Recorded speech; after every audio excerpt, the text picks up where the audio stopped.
whole bunch of different players, and it gets harder and harder for people to be negotiating over a single set of permits.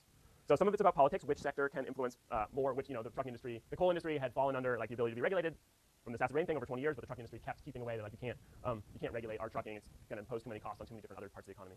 And how to pass it on. So with power companies, we have an ability to pass on the cost to the consumers through the price of electricity, and that's sort of implicit with the government because we're setting the rates for electricity at a statewide level, right? So we can sort of have some sort of agreement, the rate at which the prices are passed on to the consumers.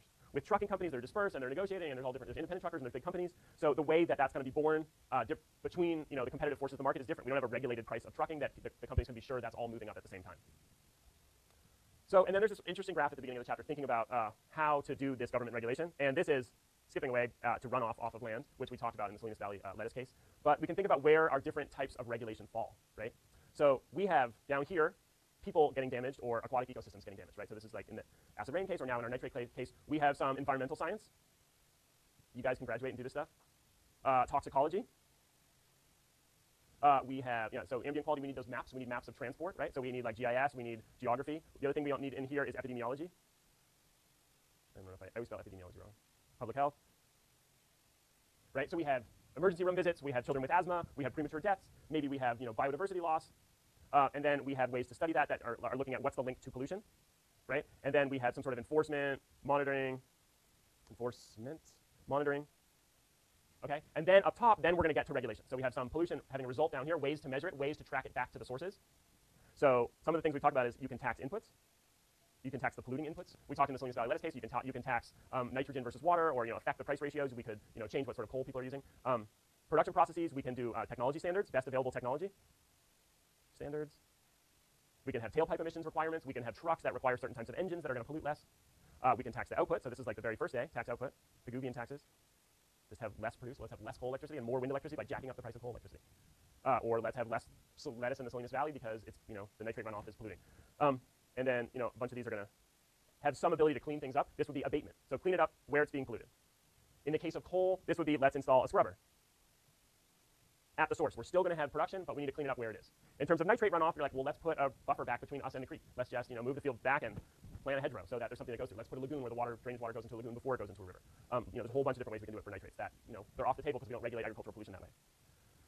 So this map, this idea is, sort of where regulations are happening is up here, where these outputs and health effects are happening is down here. We have some linkages through science, and then we have our policy, the different places we can attack with policy up at the top. And just to tease forward a little bit here is, let's think about carbon too while we have this graph, right? So we have a whole bunch of damage going on to the planet, right? We have damage right now, and we have pretty certain damage going forward, right? People are fighting about this. They pay people to go out there and spread misinformation and say there isn't climate change, right? Do you believe in climate change? Are you climate change skeptic? All the scientists believe, but there's still people out there. So we can add to this. There's people that are actually paid to put disinformation out there. And then, the other thing about carbon dioxide, it's sort of a global issue. It's not like you can say there's a power plant in Ohio and it's spreading into Pennsylvania. It's going the whole world's budget of carbon dioxide, right?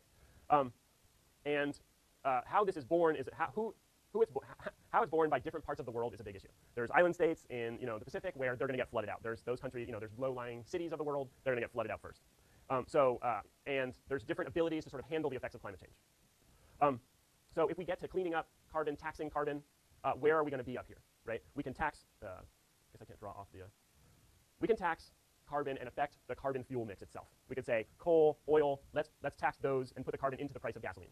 We could change the way we produce energy. We could say let's produce more renewable energy. Let's say we need to have a portfolio standard of 25% solar and wind, right? So we can change the process that we create energy. And then we can do some abatement at a source. This is something we haven't figured out yet. Are we going to have carbon sequestration? Are we going to have an ability, just like we had that scrubber, we burned coal, we ran it through something, and we took the sulfur dioxide out. That technology exists. We don't have that for carbon dioxide. We're trying to invent it. Millions and billions of dollars getting spent on that. But so is there going to be sort of abatement, and later we'll say it's CCS, carbon capture and storage, right? Are we going to figure out how to pull carbon dioxide out, and their idea is they're going to stick it in the bottom of the earth, and it's just going to be like trapped in there. We also have a whole bunch of things we can do with the terrestrial ecosystem. We can change the way, we can grow trees, we can grow rangelands, we can do a whole bunch of different natural ways to abate or clean up.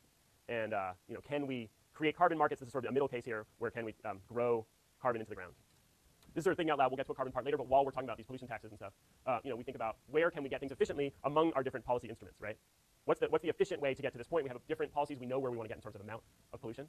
And then we have where can we measure it, right? So where's the right place to measure carbon dioxide? Some of these things are very difficult. If we're going to grow forests, these are a whole bunch of models on how much carbon is going to be into the forest or into the change in rangelands.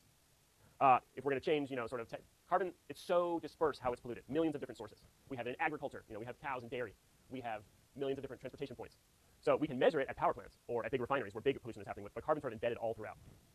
And then we have this question is, where can the science do things well? Science can do things very precisely and measure things in certain parts here, but they might not be able to do it for all sectors equally. People are going to fight about this. People are going to fight about, oh, how well are things being measured? We can go to big power plants and put monitors on the top of power plants because it's easier to measure there. We have better technology to measure there.